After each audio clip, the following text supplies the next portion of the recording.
الحمد لله والصلاة والسلام على سيدنا محمد وعلى آله وأصحابه أجمعين. الحمد لله والصلاة والسلام على سيدنا محمد وعلى آله وأصحابه أجمعين. أما بعد فأعوذ بالله من الشيطان الرجيم. بسم الله الرحمن الرحيم.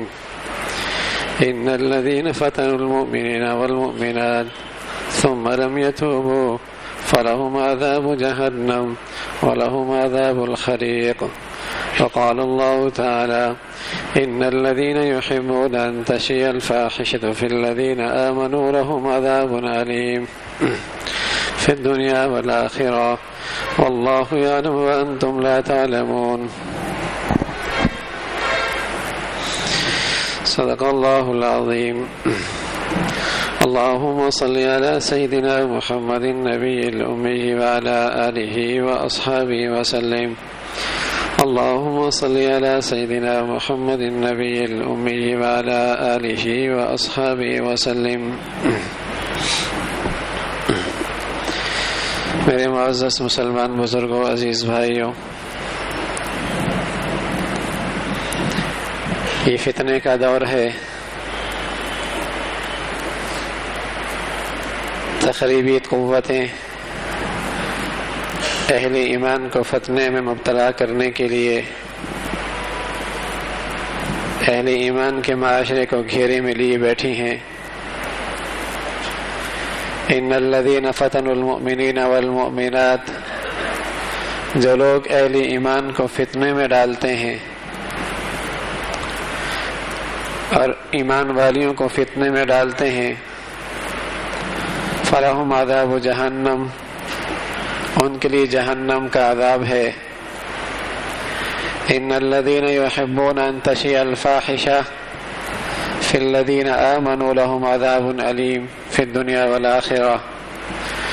جو لوگ یہ پسند کرتے ہیں کہ اہل ایمان میں بے حیائی فروغ پالے اور مسلمانوں کی سوسائٹیاں بے حیائی اور فحاشی کو دل سے لگا لیں، تو اللہ فرما رہے ان کے لیے دنیا آخرت میں ذلت کا اور تکلیف کا عذاب ہے. یہ واقعی فتنے کا دور ہے. وہ مسلمان بڑا خوش نصیب ہے جو اس فتنے کے دور میں ایمان اور ہدایت پر استقامت کے ساتھ چل رہا ہے. اس لیے کہ آج گندگی اور غلاظت کو کانوں میں اونڈیلنے کے لیے اور اس کی نظروں کو بدنگاہی پہ آمادہ کرنے کے لیے ایجاد کی نئی نئی شکلیں موجود ہیں اور بڑی پرکشش ہیں. گھر کی دہلیز سے لے کر بازار اور کاروبار تک عریانیت اور فحاشی کا ایک طوفان ہے جو مسلمانوں سے ان کا ایمان اور ان کی غیرت اور ان کی حیا چھیننے کے لیے ہر طرف تخریبی قوتوں نے ایک جال بن دیا ہے کہ مسلمان معاشرے کے اندر ایمان اور ہدایت کی حقیقت اور روح نہ رہے. ملٹی نیشنل کمپنیوں کے ساتھ ساتھ وہ دولت کے پجاری مسلمان تاجر بھی اسی رخ پہ چلتے نظر آتے ہیں کہ اللہ کی اس مخلوق، اس صنف نازک کا ہر جسم کا ہر عضو کو، اس کے حسن کو، اس کے چہرے کو اور جسم کے ایک ایک عضو کو اپنی تجارت کے فروغ کے لیے مسلمان معاشرے کو گندا کر رکھا ہے اور مسلمان معاشرے کے اندر سے نوجوان نسل کی زندگی کو اور ان کے اندر سے غیرت اور حیا چھیننے کے لیے جال بن دیے ہیں. اس لیے کہ جس قوم میں حیا نہیں رہتی، اللہ کے نبی بتلا گئے اس قوم میں ایمان بھی نہیں رہتا.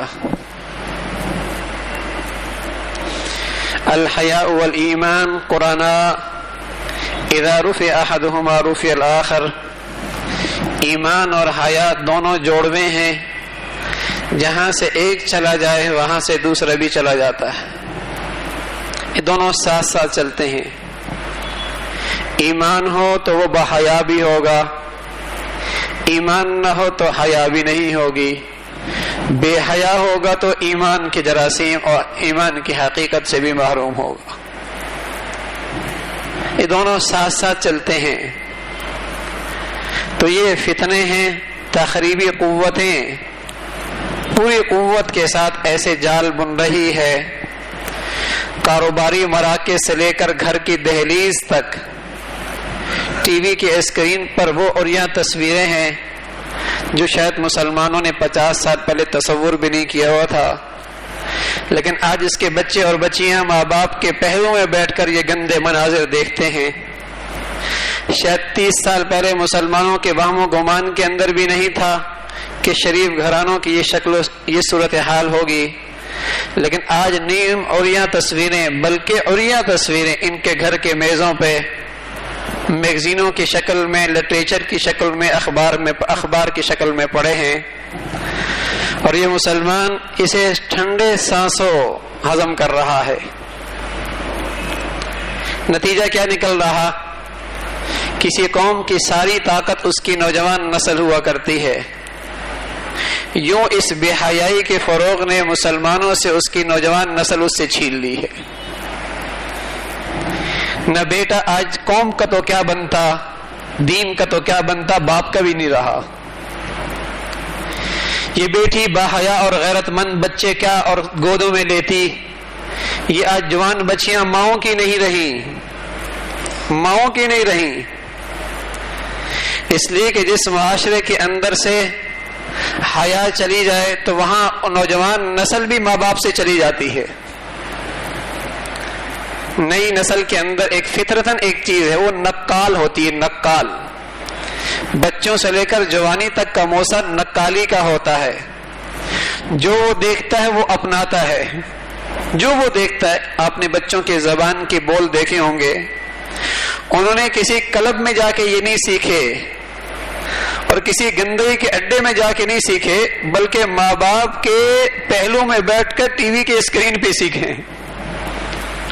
اور اس سے بڑی بدقسمت کہ تعلیم کے نام پر چار دیواری کے اندر ہونے والے پارٹیاں اور مختلف انداز کی بے حیائی کے یہ فنکشن، اس سے ہماری نسل سیکھ رہی ہے۔ وہ ساری گندگیاں جو کسی دور میں کافروں کا شیوا ہوا کرتی تھی اور ان کے معاشرے کا حصہ ہوا کرتی تھی، آج مسلمان کے گلی بازاروں سے لے کر اور ان کے تجارتی مراکز سے لے کر اور ان کی دکانوں سے لے کر تعلیمی اداروں تک موجود ہے۔ حالانکہ مسلمان اللہ کے کلام کو مانتا ہے، اور اللہ کے کلام میں یہ وعید ہے، ان الذین یحبون ان تشیع الفاحشہ فی الذین آمنوا لهم عذاب علیم فی الدنیا والآخرہ۔ جو مسلمانوں کو مسلمان سوسائٹی میں بے حیائی کو فروغ دینا پسند کرتے ہیں اور مسلمانوں میں بے حیائی پھیلا رہے ہیں، ان کے لیے دنیا آخرت میں ذلت کا عذاب ہے، تکلیف دہ عذاب، اس لیے کہ یہ اس قوم کی خودکشی کرنے میں مبتلا ہیں، یہ اس قوم کے ساتھ دشمنی کر رہے ہیں، چاہے وہ تجارت کے نام پہ ہو، چاہے وہ مصنوعات کے نام پہ ہو، اور چاہے وہ کاروبار کے نام پہ ہو، کسی بھی نام کے، لیکن وہ مسلم قوم کے ساتھ دشمنی کا معاملہ کر رہے ہیں۔ بدقسمتی یہ ہے کہ ذرائع ابلاغ تخریبی قوتوں کے پاس ہیں۔ ابلاغ کے معنی ہیں پہنچا دینا، جیسے وما علینا الا البلاغ، ہمارے ذمہ تک پہنچا دینا، اسی سے ابلاغ ہے، پہنچا دینا۔ اگر یہ اچھی بات پہنچاتا تو آج قوم کے اندر اچھائیاں رونما ہوتی، لیکن اس نے جن قوتوں کے پاس یہ ذرائع ابلاغ ہیں، بدقسمتی سے انہوں نے تو مسلمانوں کو لیکھی برائی پہ جانا ہے اور ان کے اندر گندگی اونڈیلنی ہے، مختلف نقشوں سے، مختلف تصویروں سے۔ آج مسلمان گھنٹوں ٹی وی کے اسکرین پہ بیٹھا ہے، بلکہ اور تو اور تفریح کے نام پر، لہو لعب کے نام پر یہ نسل اجڑ رہی ہے۔ کسی زمانے میں کھیل ہوا کرتا تھا، لیکن اب تو عالمی جوا ہے اور عالمی سطح پر بے حیائی کو رواج دینے کا ایک ذریعہ ہے۔ کھیل کہاں رہا وہ؟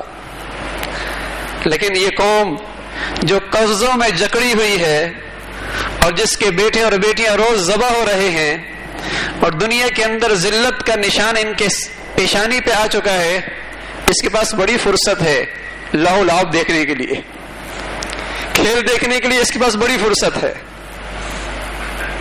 حالانکہ دنیا کی ساری نعمتیں پیسوں سے مل سکتی ہیں، لیکن وقت ایک ایسی نعمت تھی جو پیسوں سے نہیں ملتی، اور جس وقت کے بارے میں کل قیامت میں اس مسلمان سے پوچھ ہوگی، اللہ کے نبی فرمایا کرتے تھے نعمتان مغبوب فیہما کثیر من الناس الصحت والفراغ، دو نعمتیں ایسی ہیں کہ لوگ بہت دھوکہ کھا رہے ہیں اس میں، ایک صحت کی نعمت اور ایک فرصت کی نعمت، ایک صحت کی نعمت اور ایک فرصت کی نعمت۔ یوں تو اس کے پاس نماز پڑھنے کے لیے وقت نہیں، لیکن ٹی وی کے اسکرین پر گھنٹوں بیٹھ کر فرصت اس کے پاس موجود ہے، اور کیا گن دیکھ رہا ہے، اور اس کے پہلوں میں اس کی نوجوان بیٹی بھی بیٹھی ہے اور نئی نسل، نئی آنے والی پود بھی اس کے ساتھ بیٹھی ہے، تفریح کھیل دیکھ رہے ہیں، لیکن اس میں آنے والے مناظر کیسے حیا سوز ہوتے ہیں، حیا باختہ ہوتے ہیں۔ کہاں رہے گی ایمان اور حیا؟ کہاں رہے گی؟ لیکن یہ تفریح کے نام پر بے حیائی کو فروغ دینا یہ عالمی ایجنڈا ہے، عالمی سطح پہ۔ فرمایا یہ مسلمان حیا، فرصت کو اور صحت کو غلط استعمال کرتا ہے، بہت دھوکہ کھا رہا۔ حالانکہ اللہ کے نبی فرمایا کرتے تھے کہ کل قیامت میں جہاں اور بہت سارے سوال ہوں گے، چند سوال تو بہت خاص ہوں گے، ان میں صحت کے بارے میں پوچھا جائے گا، فرصت کے بارے میں پوچھا جائے گا، جوانی کے بارے میں پوچھا جائے گا، دولت کے بارے میں پوچھا جائے گا، زندگی کے بارے میں پوچھا جائے گا۔ اللہ کے نبی فرمایا کرتے اغتنم خمسا قبل خمس، شبابک قبل حرمک، صحتک قبل مرضک، فراغک قبل شغلک، غناءک قبل فقرک، حیاتک قبل موتک۔ 5 چیزیں ایک ہی مرتبہ آتی ہیں، غنیمت سمجھ لو انہیں۔ جوانی بڑھاپے سے پہلے پہلے، صحت بیماری سے پہلے پہلے، فراغت فرصت مشغولیت سے پہلے پہلے، دولت مالداری فقر سے پہلے پہلے، زندگی کی یہ لمحات موت سے پہلے پہلے۔ اللہ کے نبی قبرستان کے پاس سے جا رہے، قبرستان کے پاس سے صحابہ ساتھ ہیں، تیرے نبی علیہ الصلوۃ والسلام نے فرمایا تم جلدی جلدی 2 رکعتیں پڑھ لیتے ہو اور تمہیں ان 2 رکعتوں کی قدر قیمت کا اندازہ نہیں۔ اگر ان قبر والوں سے پوچھو تو یہ تمہیں بتائیں گے کہ ان کی نظروں میں اب 2 رکعت کی قیمت اتنی ہے کہ دنیا و مافیہ سے زیادہ قیمتی ہے۔ ان سے پوچھو 2 رکعت کی کیا قیمت ہے۔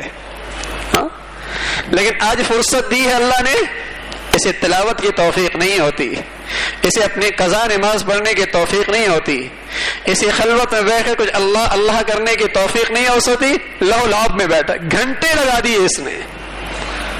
بے حیائی کے مناظر اس کی بیٹیاں بہنیں سب بیٹھ کے دیکھ رہی، حد ہو گئی مسلمان کی، حد ہو گئی۔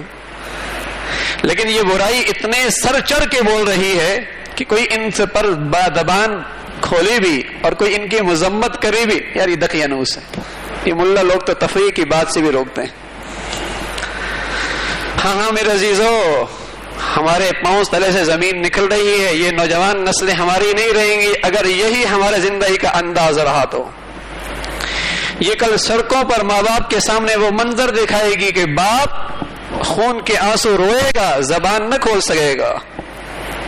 ہاں اگر یوں ہی ٹھنڈے سانسوں اس بے حیائی کو برداشت کرتے چلے گئے اور اس گندگی کو اپنے گھر میں سجائے رکھا اور ان ڈراموں کی شکلوں میں، اسکرینوں کی شکل میں بے حیائی کو اپنے گھروں میں رواج دیتے رہے تو پھر کل بیٹیاں گھروں میں نہیں رہیں گی، پھر یہ عورتیں گھروں کے بجائے قلبوں میں زیادہ راحت محسوس کریں گی، پھر یہ بیویاں پارکوں میں زیادہ، بازاروں میں زیادہ رہنا پسند کریں گی کہ گھروں میں رہنا پسند نہیں کریں گی۔ پھر وہی مغرب کی گندگی ان سوسائٹی میں آئے گی جس سے وہ آج خود بیزار ہیں، اس لیے اللہ کے لیے میرے عزیزو، یہ ایک بے حیائی کا سیلاب ہے، غلاظت کا، گندگیوں کا ایک سیلاب ہے جو اس وقت ہر طرف منڈلا رہا ہے۔ اللہ کے لیے ہر مسلمان کی ذمہ داری ہے کہ جہاں جتنے ہاتھ پاؤں مار سکتا ہے اپنے گھر کی فضا کو پاکیزہ رکھے، اپنے گھر کے ماحول کو پاکیزہ رکھے، اپنے کاروبار کو پاکیزہ اور صاف رکھے۔ اس لیے کہ اللہ کے نبی فرمایا کرتے تھے الحیاء شعبۃ من الایمان، حیا ایمان کا ایک شعبہ ہے۔ اور فرمایا کرتے تھے اذا لم تستحی فاصنع بما شئت، جب تیرے اندر حیا نہ رہے تو پھر جو چاہے کرتا رہے۔ ایک حیا ہی ایسی چیز ہے جو آدمی کے لیے رکاوٹ ہوتی ہے کہ وہ آنکھوں کو دوسروں کی بیٹیوں سے جھکا لیتا ہے، ہاتھ کو حرام کی طرف بڑھنے سے روک لیتا ہے، باپ کے سامنے زبان درازی سے زبان رک جاتی ہے، بیٹی ماں کے سامنے سر جھکا لیتی ہے۔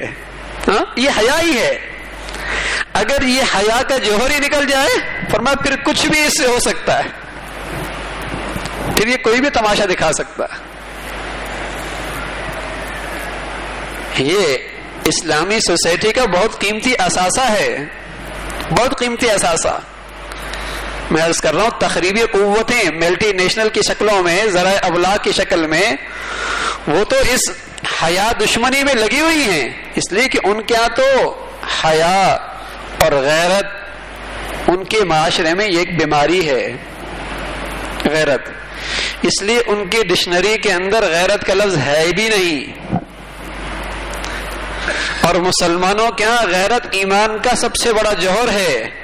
اللہ غیور ہے، اللہ کے نبی فرما رہے ہیں میں اپنی امت میں سب سے زیادہ غیرت مند ہوں، اور فرمایا جہاں ایمان ہوگا وہاں غیرت ہوگی۔ وہاں غیرت کا لفظ نہیں، ان کی ڈکشنری میں نہیں ہے، وہ اسے بیماری سمجھتے ہیں، اسے بیماری سمجھتے ہیں۔ اس لیے ان کی اسکولنگ نرسری سے لے کر آگے تک ہر طرف مخلوط نظام زندگی ہے، مخلوط، تاکہ کہیں یہ بیماری انہیں لگ نہ جائے۔ لیکن ہمارے لیے تو سب سے قیمتی اثاثہ ہی یہی ہے۔ ہمارے نبی نے بتایا کہ جس کے اندر سے غیرت اور حیا چلی گئی اس کے دامن میں کچھ نہیں رہتا، چاہے وہ نمازیں پڑھتا رہے، چاہے وہ حج کرتا رہے، چاہے وہ روزے رکھتا رہے، چاہے وہ صدقے خیرات ہسپتال بناتے رہے، چاہے مسجد بناتا رہے، اگر حیا نہیں رہا تو ایمان نہیں رہا، حیا نہیں رہا تو ایمان نہیں رہا، یہ تو دونوں ساتھ ساتھ ہیں۔ اس لیے میرے عزیزو اس سرمایے کی حفاظت کی ضرورت ہے۔ اللہ کے نبی فرمایا کرتے تھے اذا عملت الخطیہ، جب کوئی گناہ ہو جائے اور کوئی شخص وہاں موجود ہے اس گناہ کو دیکھ رہا لیکن اسے دل سے نفرت کر رہا ہے، اسے یہ ایسا ہے جیسے کہ یہ گناہ کی جگہ پر موجود ہی نہیں، اور دوسرا شخص جو گناہ کی جگہ پہ موجود نہیں لیکن گناہ کا سن کر خوش ہو رہا ہے، پسند کر رہا ہے اس گناہ کو، یہ ایسا ہی ہے جیسے کہ گناہ کی جگہ پر یہ خود بھی شریک ہے۔ تو آخری درجہ اس گندگی سے نفرت تو ہو، اس سے گھن تو آئے۔ اگر واقعی اس گندگی سے نفرت، اس غلاظت سے گھن آتی ہے تو پھر کم از کم مسلمان جہاں خود با اختیار ہے، جہاں اس کی بات چلتی ہے، اس کا ہاتھ چلتا ہے، اس کی بات مانی جاتی ہے، جہاں وہ با اختیار ہے اس فضا کو تو پاکیزہ بنا لے، وہاں تو اس بے حیائی کے مناظر کو ختم کر دے جہاں اس کی بات چلتی ہے۔ تو میرے عزیزو یہ ہمارے ایمان کا تقاضا ہے، ایک سیلاب ہے اللہ کے لیے، اس کے سامنے دیوار کھڑی کرنے کی ضرورت ہے۔ ورنہ ایسا نہ ہو کہ پانی سر سے گزر جائے پھر کچھ کرنے کے لیے گزرے تو کچھ نہ ہو۔ آج اللہ نے موقع دیا ہے، ربنا اخرجنا، اے اللہ بھی ہمیں نکال دے، ہمیں نعمل صالحا غیر الذی کنا نعمل، ہمیں کچھ مہلت دے دے، اب ہم وہ کمال کریں گے جسے تجھے پسند ہوگا، وہ نہیں کریں گے جو تجھے پسند نہیں۔ اللہ کہیں گے اولم نعمرکم ما یتذکر فیہ من تذکر وجاءکم النذیر، کیا تمہیں ہمیں زندگی میں اتنی مہلت فرصت نہیں دی تھی؟ اگر تم نصیحت حاصل کرنا چاہے تو کر سکتے تھے۔ وجاءکم النذیر، اور تمہارے پاس ڈرانے والا بھی آیا تھا۔ فرصت کی مہلت ختم، اب زندگی کی گھڑیاں ختم۔ تو اللہ بھائی میں مجھے اور آپ کو زندگی کے ان قیمتی لمحات سے اپنی آخرت سنوارنے کی توفیق نصیب فرمائے، اور دنیا کے اندر بھی وہ کام جس سے اللہ ناراض ہوتا ہے، جو بلا وجہ گناہوں سے بھری تفریحات ہیں اور لہو لعب ہیں، اپنے آپ کو ان سے بچانے کی اللہ توفیق نصیب فرما دے۔ وآخر دعوانا الحمدللہ رب العالمین، الحمدللہ رب العالمین، الحمدللہ رب العالمین، الحمدللہ رب العالمین، الحمدللہ رب العالمین۔